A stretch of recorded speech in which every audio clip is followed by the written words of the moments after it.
ไม่ครับแต่ผมห้ามโดนน้ำซึ่งในภารกิจวันนี้ของผมนั้นก็คือไดมอนด์นะครับนะตอนนั้นมีหมู่บ้านโอ้โหหมู่บ้านมีสิเอ้าเดี๋ยวลงผมมาหาของอะเพชรอะตรงนี้ไหมจึ๊บจึ๊บจึ๊บโอเคผมทุบน้ำแข็งตัวผมไม่ได้โดนนะมันนับเปล่าวะเนี่ยไม่นับหรอกไม่นับนะอยู่บ้านตรงนู้นผมขอไปจัดการคนเร็วก่อนโอเคดูสิมันเผาแอปเปิลเก็บไว้โอเค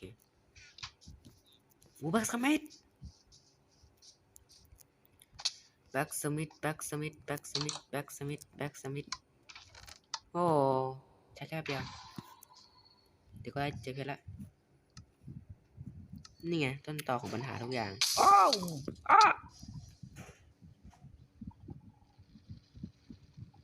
โอ